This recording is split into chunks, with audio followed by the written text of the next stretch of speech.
बहुत समय पहले की बात है।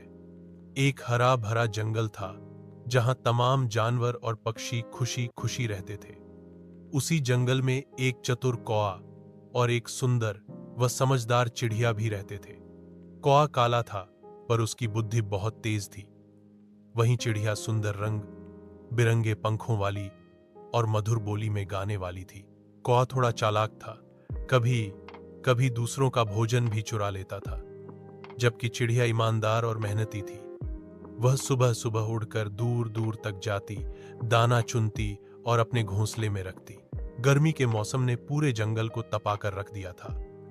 नदियां सूख गई थीं, पेड़ मुरझा गए थे और पक्षियों को पानी ढूंढने में बहुत कठिनाई हो रही थी। चिड़िया रोज सुबह उड़ती और दूर एक पुराने कुएं से पानी लाकर अपने घोंसले के पास एक छोटे से कटोरे में रखती। वह खुद भी पानी पीती और दूसरे पक्षियों को भी पिलाती। कौआ यह देखकर हैरान था। वह सोचता, इतनी मेहनत क्यों कर रही है ये चिड़िया? मैं तो कहीं से भी पानी ढूंढ लूंगा या किसी और से ले लूंगा। लेकिन धीरे धीरे गर्मी और बढ़ी। अब पानी मिलना बहुत कठिन हो गया। कौए को एक दिन बहुत प्यास लगी।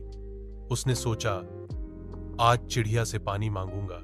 वह चिड़िया के पास गया और बोला, बहन चिड़िया, बहुत प्यास लगी है, जरा पानी पिला दो। चिड़िया ने मुस्कुराकर कहा, जरूर कौआ भाई, पानी पी लो। कौआ ने पानी पिया और मन ही मन सोचा, कितनी आसानी से मुझे पानी मिल गया। अब रोज यहीं से पी लूंगा। कौआ हर दिन चिड़िया के पास आता और पानी पीता। चिड़िया हर बार बिना कुछ कहे पानी पिला देती। लेकिन एक दिन चिड़िया ने कहा, कौआ भाई, क्यों ना आप भी कहीं से पानी लाकर इस कटोरे में डाल दें, ताकि और पक्षी भी प्यास बुझा सके। कौआ ने टालते हुए कहा, मैं तो बहुत व्यस्त रहता हूं, तुम ही कर लो ये सब। चिड़िया ने कुछ नहीं कहा। वह जानती थी कि किसी पर जबरदस्ती नहीं की जा सकती। अगले दिन चिड़िया ने अपने घोंसले के पास एक और पानी का कटोरा रखा, लेकिन इस बार उसने उसके ऊपर एक ढक्कन रख दिया। अब केवल वही पक्षी पानी पी सकते थे जो ढक्कन खोल सकते थे। कौआ आया। उसने देखा कि पानी के ऊपर ढक्कन है। वह समझ नहीं पाया कि इसे कैसे खोला जाए। चिड़िया वहीं बैठी थी। उसने देखा और बोली, इस कटोरे का पानी उन पक्षियों के लिए है जो मिलकर इसे भरने में मदद करते हैं। कौआ चुप हो गया।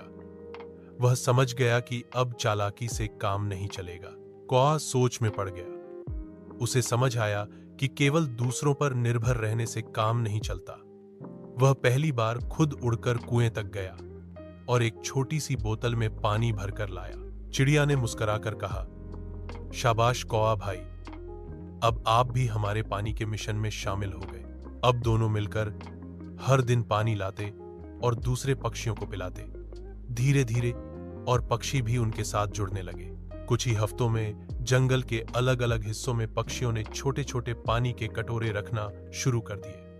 कहीं दो पक्षी मिलकर पानी ला रहे थे, तो कहीं पूरा समूह मिलकर जंगल के प्राणियों के लिए काम कर रहा था। अब वो जंगल केवल सुंदर ही नहीं, समझदारी और सहयोग का प्रतीक बन गया था। एक दिन कौआ और चिड़िया एक ऊंचे पेड़ की डाल पर बैठे थे।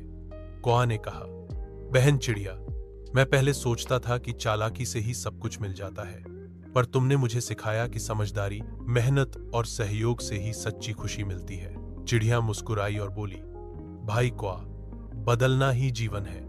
जो समय के साथ सीखते हैं वही जंगल में सबसे मजबूत होते हैं। केवल चाल।